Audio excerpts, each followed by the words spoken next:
네, 반갑습니다. 예배와 찬양 세미나 세 번째 시간에 함께 해주신 모든 성도님들께 주님의 사랑과 은혜가 함께 하시길 바랍니다. 먼저 기도하고 시작하겠습니다. 우리의 예배를 받으시기에 합당하신 하나님, 그리스도를 중심으로 한 주님을 향한 온전한 예배를 드리기 원합니다. 우리가 이 시간을 통하여서 배우고 경험하는 모든 것들이 주님을 향해 나아가는 데에 그 밑거름이 될 수 있도록 도와주시옵소서. 감사드립니다. 예수님의 이름으로 기도드립니다. 아멘. 제가 이번 학기 강의를 준비하면서 예배학 박사과정 중에 있는 친구에게 어떤 책으로 같이 이 강의를 하면 좋겠느냐 질문을 했어요. 그래서 여러 권의 예배학자들의 책과 예배학 서적들을 이제 받게 되었는데 오늘 우리가 교재에 담은 내용은 미국에서 40년 동안 예배학을 연구하고 또 가르쳤던 예배학의 대가 제임스 화이트의 책 내용을 함께 나누려고 합니다. 우리나라에 KMC 기독교대한감리회가 있잖아요. 미국에는 UMC 연합감리교회가 있는데 이분은 미국 연합감리교회에서 예배집과 성만찬 예식 개정에 주도적인 역할을 했던 신학자입니다. 기독교, 우리가 기독교인이죠. 이 기독이라는 말은 그리스도를 한자로 음역한 말입니다. 유대교에서 나왔지만 유대교와는 기독교가 완전히 다른 길을 걷게 된 그 결정적인 차이가 무엇이냐면 바로 예수님을 하나님의 아들이고 또 그리스도로 믿는다라고 하는 점이었습니다. 예수님의 사랑하시던 제자 사도 요한이 요한일서에서 이런 편지를 썼습니다. 아들을 부인하는 자에게는 또한 아버지가 없으되 아들을 시인하는 자에게는 아버지도 있느니라. 예수를 시인하지 아니하는 영마다 하나님께 속한 것이 아니니 이것이 곧 적 그리스도의 영이니라. 그러니까 우리가 가지고 있는 이 신앙의 본질이 바로 예수님을 하나님의 아들로 시인하는 것이다라고 했죠. 베드로도 마태복음 16장 16절에서 아주 유명한 고백이 있죠. 주는 그리스도시요 살아계신 하나님의 아들이시니이다. 우리가 예수님을 주로 그리고 그리스도로 그리고 하나님의 아들로 믿고 그분을 향해 예배할 때 예수님을 향하여 함께 우리가 예배할 때 그때 우리 기독교인들은 모두 하나됨을 경험할 수 있어요. 그렇기 때문에 우리의 예배의 중심은 반드시 예수님이 되어야 됩니다. 예수님을 중심으로 예수님을 향하여 예배를 드려야 된다는 것이죠. 우리의 예배의 본질에 예수님께서 계시다라는 것을 우리는 반드시 기억해야 합니다. 그런데 문제는 뭐냐면 예배가 변질된 경우가 너무 많다라고 하는 거예요. 지난주까지 감신대 박혜정 교수님 책을 가지고 같이 이 예배 본질 또 주일 예배에 대해서 살펴보았는데 교수님의 책에 이런 내용 자신의 경험담이 담겨 있습니다. 몇 년 전에 교수님이 미국에서 부흥하는 교회들을 탐방했던 적이 있었는데 한 지역에 갔을 때 굉장히 기대를 많이 했었지만 거기에 가서 또 많은 실망을 했노라라고 하셨어요. 그 이유가 뭐냐면 그 지역에 들어가자마자 방문하려고 했던 그 교회에서 목회를 하고 있는 담임 목회자의 얼굴이 담긴 현수막을 비롯해서 그분의 이름, 누구누구의 미니스트리다라고 하는 그 소개 문구가 동네 곳곳마다 대문짝하게만하게 쓰여 있었다라고 하는 거예요. 물론 그 교회가 미국에서 가장 성장하는 교회고 또 전 세계적으로 유명한 목회자였고 밀리언셀러 작가이기도 했던 그 교회와 또 목사님이었지만 교수님은 그것을 보고 어떻게 느껴졌냐? 교회는 하나님의 것이고 예수 그리스도의 부활을 기뻐하는 성도들이 모여서 성령의 역사 속에서 예배하는 공간이 바로 교회인데 담임 목사의 존재가 마치 성삼위 하나님의 자리를 빼앗고 있다라고 하는 느낌을 받아서 굉장히 불편하셨다라는 이야기를 하셨어요. 특정한 인물이나 목회자가 지나치게 부각되고 조명되는 예배는 결코 건강한 예배 공동체가 될 수 없습니다. 예수님께서만 주목받고 영광 받으셔야 예배가 됩니다. 목회자가 예수님이 받아야 되는 시선을 빼앗고 예수님께서 받아야 될 영광과 찬사를 가로챈다라고 한다면 그것은 굉장한 문제가 된다는 것이죠. 우리가 이렇게 예배와 찬양 세미나를 드리는 이유는 무엇이냐? 우리의 예배가 철저히 예수 그리스도를 중심으로 이루어져야 되고 우리의 모든 찬양, 예배, 기도 그리고 그 영광 받으실 대상은 오직 성삼위 하나님, 성부, 성자, 성령 하나님이 되셔야 된다라고 하는 거예요. 제가 전도사로 사역을 처음 시작했고 목사 안수를 받았던 곳이 선한목자교회였습니다. 그러다 보니까 제가 지금도 가지고 있는 목회관의 대부분은, 굉장히 많은 부분은 선한목자교회 유기성 목사님의 그 목회관에서 영향을 많이 받았어요. 근데 제가 그 중에서도 참 감사하게 생각하는 것 중에 하나, 그것이 유기성 목사님이 가지고 있었던 설교관을 제가 배웠다라고 하는 거예요. 목사님은 설교를 미리 시리즈로 계획하셔서 예를 들어서 요한일서 강해, 시편 강해처럼 차례차례 설교 본문이 나오고 그때그때 상황에 따라서 설교를 바꾸지 않는다라고 하는 것이 그 목사님의 목회관이었습니다. 그 이유가 뭐였냐면 목회자는 이제 그주그주 나에게 닥치는 그 상황에 따라서 내가 하고 싶은 이야기를 설교단에서도 하고 싶은 그런 유혹이 있는데 그러한 나의 생각을 철저하게 배제하고 이미 정해진, 이미 공동체에 약속한 그 본문 안에서 하나님께서 도대체 이 말씀을 우리 공동체에 주시는 이유가 무엇인가, 그것에 더 집중하면서 묵상을 하기 위해서다라고 했어요. 성도들도 그럴 수 있잖아요. 목회자의 설교를 들으면서 혹시 이거 나들으라고 하는 얘기인가? 나들으라고 하는 설교인가? 이렇게 생각하기 쉬운데 본문을 미리 정해 놓는다고 한다면 그 말씀을 하나님께서 이 말씀을 나에게 주시기로 계획하셨구나 라고 생각하면서 들을 수 있다라고 하는 거죠. 그런데 이러한 방법보다도 훨씬 더 설교자 개인의 주관과 선택을 제약하고 교회 공동체의 예배가 예수 그리스도를 중심으로 이루어질 수 있도록 제안하는 것이 바로 교회력에 따른 예배입니다. 오늘은 이 교회력과 예배에 관한 주제로 함께 강의를 할 텐데요. 교회력에 따른 성서 일과를 예배에 적용하라라고 하는 예배학자들이 많아지고 있습니다. 교회력에 따른 성서 일과를 지난주에도 제가 살짝 말씀을 드렸었죠. 구약의 말씀, 그리고 시편의 말씀, 그리고 신약의 복음서, 그리고 서신서 이렇게 네 군데의 말씀이 성서 일과 가운데에 담겨 있습니다. 한 주에 다루어야 될 말씀으로 담겨 있는 것이죠. 이것을 4년 주기로 반복하도록 해놓았는데 그렇기 때문에 성무일과 성서일과를 사용하게 되면 본문이 계속 반복되고 똑같은 설교가 다시 찾아오고 돌아오지 않나요? 이렇게 말할 수도 있고 생각할 수도 있지만 오히려 이 성서일과에 따라서 언제는 구약으로, 그 다음에는 시편으로, 그 다음에는 복음서로, 서신서로 이렇게 하다 보면 16년 사이클로 다양하게 골고루 하나님 말씀을 전할 수 있게 되니까 오히려 교회에는 풍성하게 다양한 메시지를 균형 있게 전할 수 있게 되는 그런 방법이 될 수 있다라고 하는 거예요. 왜 교회력이 중요한가? 왜 성서 일과를 지키는 것이 좋을까? 기독교는요, 시간을 매우 중요하게 생각하는 종교입니다. 요즘 젊은이들이 많이 하는 찬양 중에서 시간을 뚫고라고 하는 찬양이 있어요. 시간을 뚫고. 무슨 의미인가? 당신은 시간을 뚫고 이 땅 가운데 오셨네. 이렇게 시작하는 찬양곡이거든요. 예수님께서 시간을 뚫고 이 땅에 오셨다라고 하는 그 고백이 굉장히 특징적이고 인상적입니다.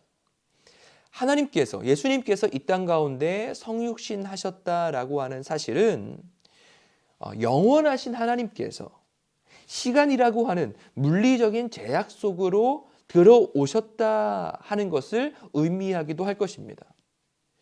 제임스 화이트는 기독교 예배에 있어서 이 시간의 중심성은 기독교 자체와 기독교 예배에 대하여서 많은 것을 설명한다라고 했습니다. 우리가 지금 살아가고 있는 이 역사란 무엇이냐? 역사는 하나님께서 알려지는 시간입니다. 시간이 없다라고 하면 하나님에 대한 지식도 없다라고 이 제임스 화이트가 이야기했어요. 기독교에서는 역사를 어떻게 이해해야 되는가? 역사관을 어떻게 가져야 되느냐? 하나님께서는 역사를 통해서 알려지셨고 역사의 어느 때에 실제로 일어나는 사건을 통해서 하나님께서 자신을 내보였다라고 하는 거예요.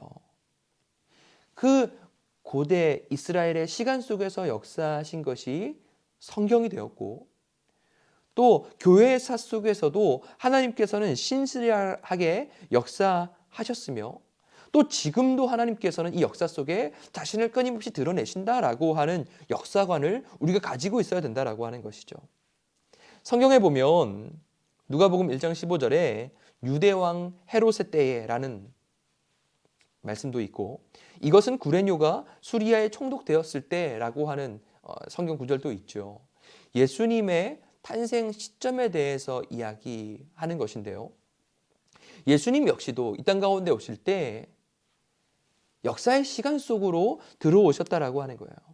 하나님께서는 시간의 과정을 통해서 자신을 드러내셨다라고 하는 것을 의미하죠. 기독교에 있어서 구원 사건은 결코 막연하지 않습니다. 하나님께서 바로 그 시간, 바로 그 장소에서 구체적인 행동을 취하심으로 이루신 것이 바로 하나님의 구원 사건이에요. 예수님께서는 십자가에서 우리의 완전한 구원을 이루셨고 또 지금 우리는 십자가의 구원의 은혜를 매 순간 맛보면서 살아가게 됩니다. 하나님께서는 바로 오늘도 바로 여러분들이 있는 그 장소에서도 구체적으로 일하시고 계세요. 예배는 한 주라는 사이클을 통해서 이루어집니다. 기독교에서 시간이 얼마나 중요한가를 보여주는 것이 바로 이 반복입니다. 시간이 중심이 되는 거예요. 예배는 리듬감이 있죠. 다른 어떤 우리의 다른 생활과 마찬가지로 한 주 한 번 반복되는 그 리듬 속에서 우리는 예배를 드립니다. 이런 시간의 반복을 사용함으로써 우리는 예수님께서 이루신 그 구원의 근거되는 바로 그 사건, 부활의 사건을 매 주마다 기념하고 다시 경험할 수 있게 되는 거예요. 그 중에서도 이 교회력이라고 하는 시간은 한 해의 사이클을 통해서 예수님의 탄생과 고난과 부활과 재림을 기억할 수 있게 하는 도구라고 하는 것이죠. 교회력에는 예수님의 생애가 담겨 있습니다. 교회에서 교회력을 그리고 교회력에 따른 성서 일과를 존중해야 하는 그런 이유가 바로 여기에 있는 거예요. 예배에서 교회력에 맞춰서 예배를 드린다는 것은 교회의 예수님 중심성을 회복하기 위한 노력이라고 하는 것입니다. 네, 이제 교제의 1, 절기의 형성 부분을 우리가 함께 보도록 하겠습니다. 2세기에서 4세기에 살았던 초대교회의 기독교인들은 구원을 이루기 위해서 하나님께서 하셨던 행동, 그리고 예수님께서 하셨던 일들을 기억하고 또 그 기억을 어떻게든 표현하려고, 형상화하려고, 그리고 거기에 응답하려고 노력했어요. 그것이 바로 그 노력이 이 절기로 나타나는 것이죠.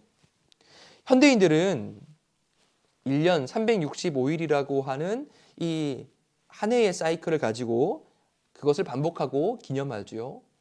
우리 생일, 결혼기념일 같은 기념일, 또 누군가의 기일, 이것을 기억하는 것 매년마다 해마다 일어나는 사건이죠. 1년의 사이클이 있는 것처럼 기독교의 절기 역시도 한 해의 사이클로 되어 있습니다. 부활절이요, 약 2000년 전에 실제로 있었던 사건이잖아요. 그리고 그것이 기록된 사건이잖아요. 그러나 그 부활절이 지금도 매번마다, 매해마다, 또 매주마다 일어나는 사건으로서 우리가 기억하는 것입니다. 성탄절, 그렇죠. 성탄절도 요즘 사람들한테는 그냥 크리스마스, 2000년 전에 있었던 어떤 한 종교 지도자의 탄생 설화다, 이렇게 이야기할 수 있지만, 공휴일처럼 그냥 생각할 수 있지만, 초기 교회의 성도들, 그리고 초대교회의 기독교인들은 그런 생각을 가지고 있지 않았습니다. 이들에게 중요했던 건 뭐냐 하면, 예수님께서 실제로 이 땅 가운데 내려오셨고 또 죽으셨고 부활하셨다라고 하는 것을 자신들이 실제로 경험했고, 그것을 이제 그 과거의 사건으로 두는 것이 아니라 매해 그 사건을 반복함으로써, 기억함으로써 과거에 일어나는 사건이 지금 우리에게 실제로 역사하는 사건으로 실제화하기 위해서 초대교회 성도들은 절기를 지켰다라고 하는 거예요. 기독교가 시간의 종교라고 했지요. 기독교는 과거를 기억하는 종교일 뿐 아니라 과거에 있었던 사건이 바로 지금 현재에도 동일하게 역사함을 믿는 현재적 종교이기도 합니다. 그리고 앞으로도 과거에 약속하셨던 것이 이루어진다라고 하는 미래적 종교이기도 하죠. 그래서 기독교는 반복해서 주님께서 다시 오실 때까지 이 시간을 기념하는 거예요. 가장 시간의 기초 단위인 일주일, 그 가운데 주님의 날, 주일을 중심으로 두고 지키는 것처럼, 지난주에 다뤘던 내용이죠. 이제 절기에 대해서도 한 주의 사이클을 넘어서 한 해의 사이클이 어떻게 기독교에서 이루어지는가를 오늘 생각해 보겠습니다. 첫 번째로는 부활절이에요. 기독교를 기독교되게 한 가장 중요한 사건은 바로 예수님의 부활 사건입니다. 매주를 예수님의 부활 사건의 날로 기억한 것처럼 초기 교회에서는 그 중에서도 1년에 예수님께서 부활하셨던 그 날을 아주 중요한 절기로서 지켰다라고 하는 거예요. 유대인과 기독교인들에게 1년의 중심은 유월절이고 또 부활절 기간이었습니다. 유대인들은 안식일을 지켰고 기독교인들은 주일을 지켰잖아요. 근데 유대인과 기독교인들 동시에 이 유월절 기간이 매우 중요했습니다. 유월절 지키던 유대인들에게는 이것이 출애굽을 기념하는 의미에서 중요한 사건이었죠. 그러나 이것이 기독교인들에게는 예수 그리스도의 부활 사건으로 중요한 의미로 다가오기 시작했다라고 하는 거예요. 기독교인들은 어떻게 믿었냐면 예수님께서 이 땅에 오셔서 십자가를 지시고 부활하심으로써 죄와 죽음에 묶여있던 사람들을 이제 진정으로 자유하게 하셨다. 고대에 있었던 유월절, 자기의 민족이 해방되는 사건을 완성시키신 분이 바로 예수님이시다라고 고백하기 시작했던 것입니다. 예수님께서 유월절 마지막 날에 십자가에 달려 돌아가셨고 안식일 다음 날에 부활하시지 않았습니까? 바로 이 날을 유월절의 완성으로 보았다라고 하는 거예요. 고린도전서 5장 7절과 8절 말씀을 제가 읽어드리겠습니다. 너희는 누룩 없는 자인데 새 덩어리가 되기 위하여 묵은 누룩을 내버리라. 우리의 유월절 양 곧 그리스도께서 희생되셨느니라. 예수님을 유월절 양으로 보고 있는 것이죠. 이러므로 우리가 명절을 지키되 묵은 누룩으로도 말고 악하고 악의에 찬 누룩으로도 말고 누룩이 없이 오직 순전함과 진실함의 떡으로 하자. 과거의 사건으로만 이것을 지키는 것이 아니라 지금 예수님께서 이루신 현지적 사건으로 기억하기 위해서 부활절을 기독교인들이 지켜갔다라고 하는 것입니다. 물론 지금 유대인들이 지키는 그 절기와 유대력과 우리 기독교인들이 지키는 절기 계산법은 다릅니다. 그래서 기독교의 고난주간이 유대교의 이 유월절 기간과 딱 맞지 않습니다. 어쨌든 원래 이 부활절은 1년에 한 번 있는 날이지만 기독교인들은 매주일을 부활절이라고 생각하고 주님의 날로 지켰죠. 우리가 지금 사순절 기간을 지나고 있는데 사순절 40일 중에서 주일을 제외하는 이유도 그 주일은 예수님의 고난일이 아니라 부활을 경축하는 부활절이기 때문에 그렇습니다. 여러분, 우리에게 다가오는 주일을 예수님의 부활을 경축하는 날로 삼아야 됩니다. 예수님이 주인공이신 날이라는 것이죠.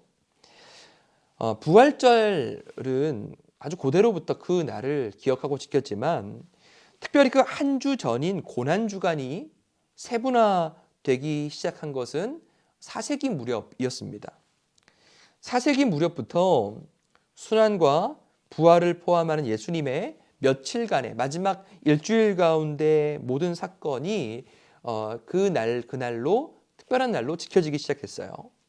종려주일이 있었고 또 성주간, 그 고난주간의 첫 3일의 사건들, 그리고 세종목요일이라고 이름이 붙여졌고 성금요일, 성토요일, 부활전야와 부활절 이렇게 이름이 붙여지고 세분화되어서 지켜진 것이 4세기라고 하는 겁니다. 이번에 돌아오는 고난주간에 저희 교회에서는 수요예배, 고난주간 수요예배를 드리죠. 종려주일부터 또 성주간, 또 세종목요일, 성금요일에 이르는 고난주간의 흐름에 따라서 예배를 구성하고 예배를 드릴 것입니다. 우리 모든 성도님들도 이 고난주간 수요예배 나오셔서 예수님의 일주일을 함께 동행해보는 그런 시간을 여러분들도 가졌으면 좋겠습니다.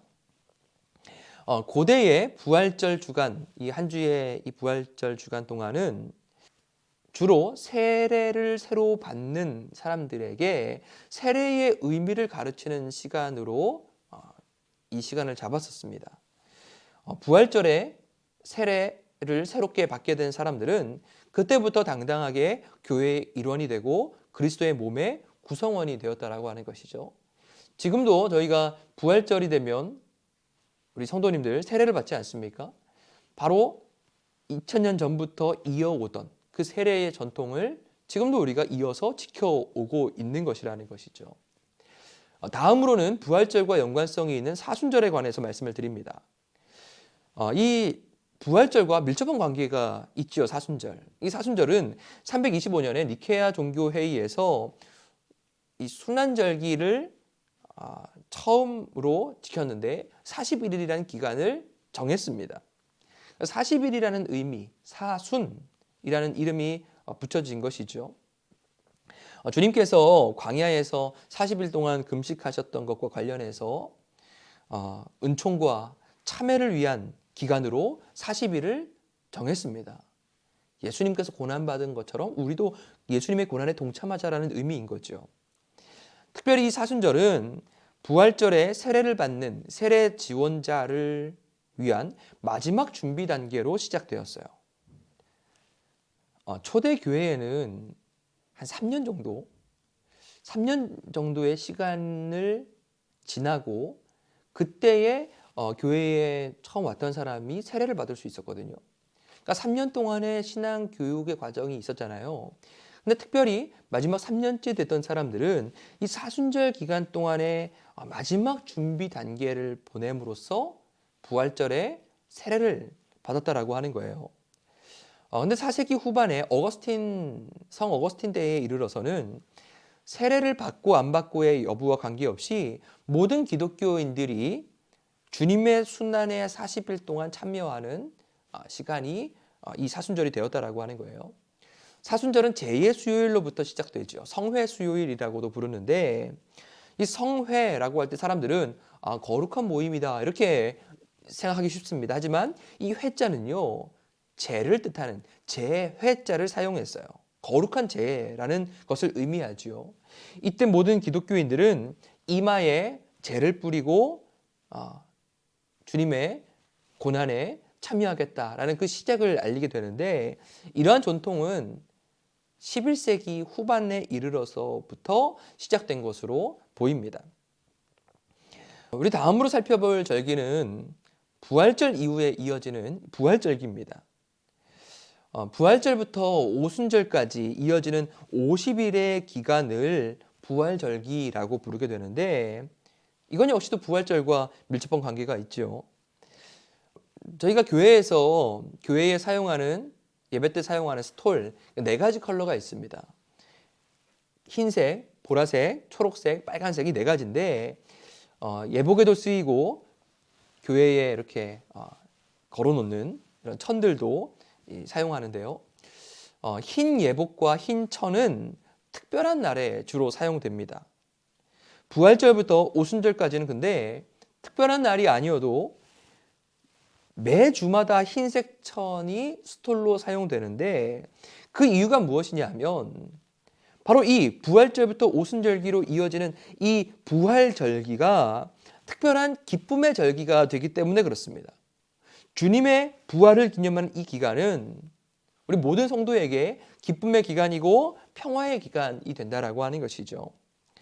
다음으로는 오순절과 성령 강림절이 이어집니다. 초기 몇 세기 동안의 기독교 절기에서 가장 중요한 행사 중에 하나가 이 오순절이었습니다. 이날도 유대교의 77절, 오순절이라고 하는 명절로부터 성령 강림절, 또 오순절이 지켜지게 되는데요. 기독교인들에게 있어서 오순절, 성령 강림절은 교회의 생일이다, 교회가 시작된 날이다 라고 생각하시면 좋을 것 같습니다. 강한 바람과 함께 불의 혀 같은 것이 제자들에게 임하여서 각기 다른 방언으로 말하기 시작했을 때를 기념하는 날인 것이죠. 사도행전은 기독교 역사 초기에 성령님께서 행하신 행적, 그리고 성령이 충만한 교인들이 행하였던 행적을 담아놓은 책이죠.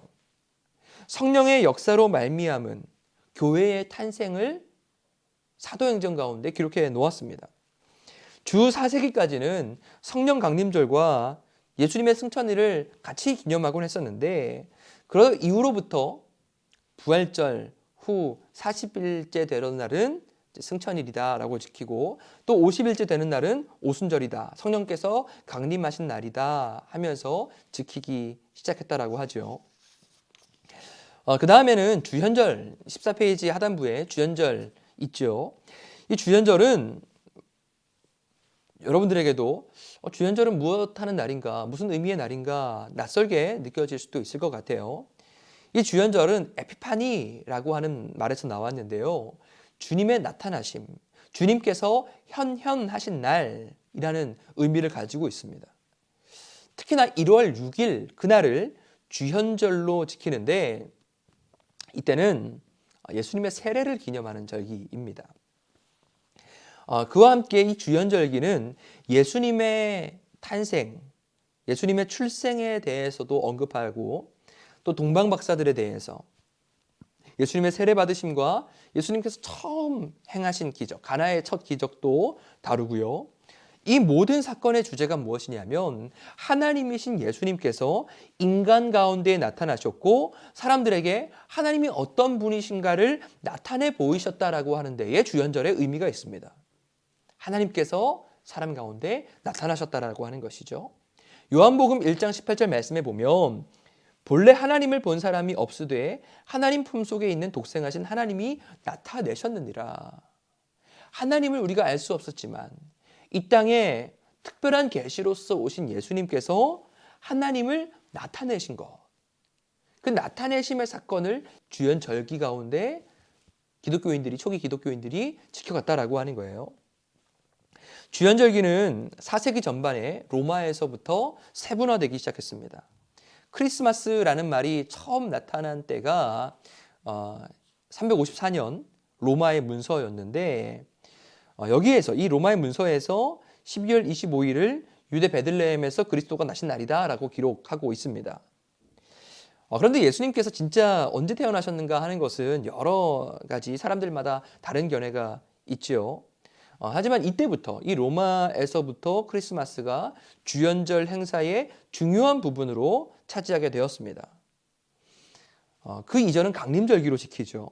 주현절 이 1월 6일 날은 예수님께서 세례 받으신 날로 정해졌습니다. 그날이 정확한 날짜인가? 다른 날일 수도 있는데 왜 그날을 중요하게 지켜낸 건가? 그런 의문들 여러분 가질 수 있겠다고 싶습니다. 하지만 초대교회 그리스도인들이 예수님에 관한 전승을 이어져 오던 전승들을 모아서 그 전승을 자신들의 신앙 사이클의 아주 중요한 부분으로 삼고 예수님을 중심으로 삶을 살아가려고 했던 것을 우리는 이 절기 속에서 기억해야 되는 거예요. 당시만 하더라도 기독교가 더 소수자였습니다. 4세기 초반까지 성도들은 이런 절기를 지키면서 예수님만 더욱더 예배하기 원하는 그런 마음으로 세상의 문화를 거부하고 신앙의 자리로 그 날짜들을 끌어와서 지키면서 예수님을 중심으로 살아가려고 했던 거예요. 주현절 이 기간은 단순히 그리스도의 나심, 태어나심만 축하하는 행사가 아니라 예수님께서 성육신하신 그 목적 전체를 담고 있습니다. 주후 380년 스페인 공의회에서 이런 선언이 있었습니다. 12월 17일부터 1월 6일 주연절까지 이때 기간은 모두가 교회에 가야 한다.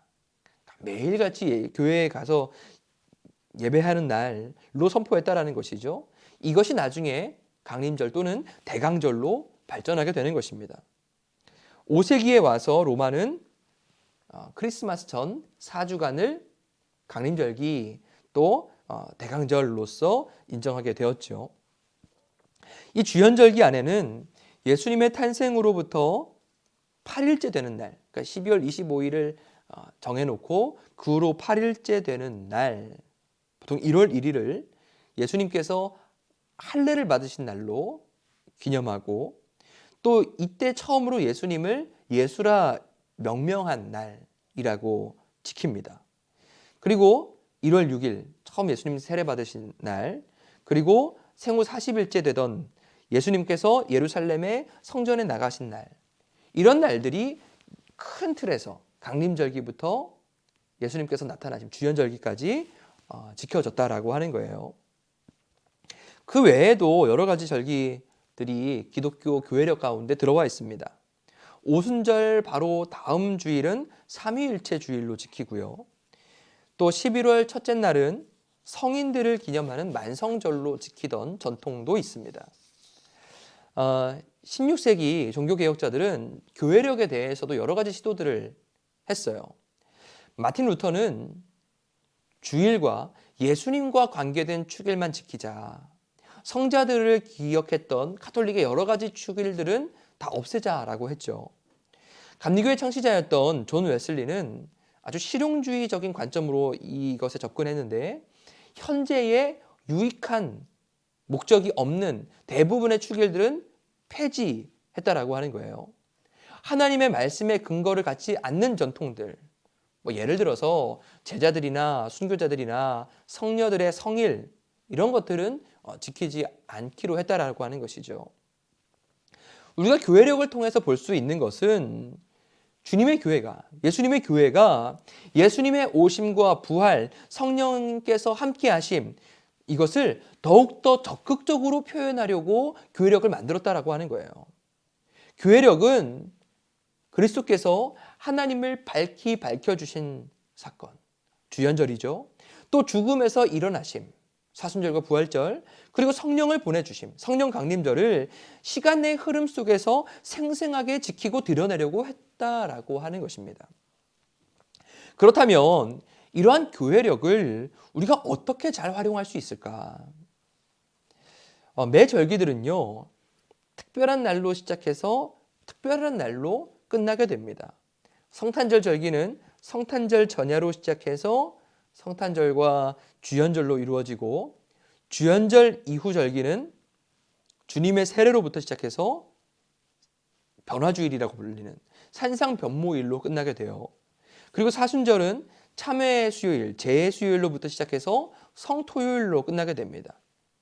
부활절 이후 절기는 부활절 전야로부터 시작해서 부활절을 거쳐 오순절까지 가게 되고, 오순절 이후의 절기는 삼위일체 주일로부터 시작해서 그리스도의 왕주일, 왕국주일로 끝나게 됩니다.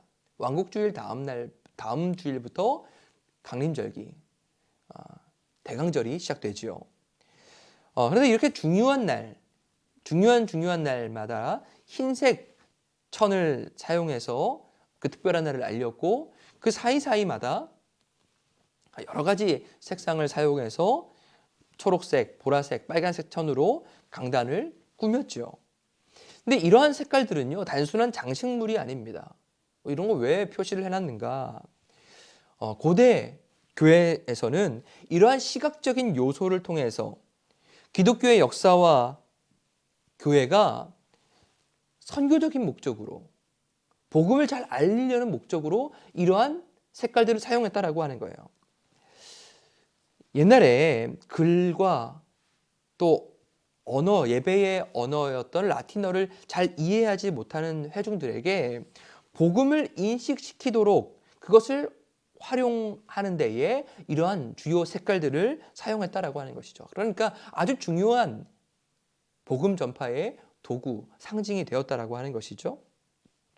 그리스도인들은 할 수 있는 모든 수단을 사용해서 예수 그리스도의 구원의 복음을 전하도록 요청받고 있습니다. 그것이 우리 사명이지요. 교회력도 또 성서 일과도 이러한 복음을 전하는 데에 결정적인 자료로 요청이 이것이 사용되어 왔습니다. 최근에 개신교 예배에서 교회력에 근거한 성구집, 성서 일과죠. 이런 사용이 광범위하게 사용되고 있습니다. 성경 구절을 임의로 선택하는 것이 아니라 작성된 성경 읽기표에 따라서 예배 때 사용하게 되는 것이죠. 이런 성서 일과가 있으면 기도와 찬송 그리고 찬양대 이런 모든 예배를 준비하는 사람들이 몇 달 전에 혹은 최소 몇 주 전에 미리 예배를 준비할 수 있다라고 하는 것. 모든 예배자들이 그 성경 구절과 이 절기에 따라서 한 방향으로 예수님을 향해 예배 드릴 수 있게 된다는 장점이 있는 것이죠. 예배가 영원한 복음과 또 우리의 계속되는 매일의 삶과 관련되는 만큼 이러한 다양성은 예배에 있어서 매우 중요한 특성이 될 수 있습니다. 끊임없이 반복되는 이러한 지루함을 피하려면 기독교 예배가 가지고 있었던 고유의 풍성함과 다양함을 충분히 활용할 수 있어야 된다라고 하는 것이죠. 기독교 예배가 계속적으로 다양성과 흥미를 갖게 하려면 교회력을 충실히 따르는 것 말고는 좋은 방법이 없다라고 제임스 화이트를 비롯해서 예배학자들이 이야기합니다. 교회의 시간, 그리스도의 생애에 그 사이클에 우리의 삶을 맞추는 것은 곧 그리스도 안에서 사는 삶을 의미하기도 합니다. 갈라디아서 2장 20절 말씀이죠. 내가 그리스도와 함께 십자가에 못 박혔나니. 여러분, 그리스도와 함께 십자가에 못 박힌 사람들로서 우리들은 이제는 내가 사는 삶이 아니라 내 안에 그리스도가 살아가게 하는 것입니다.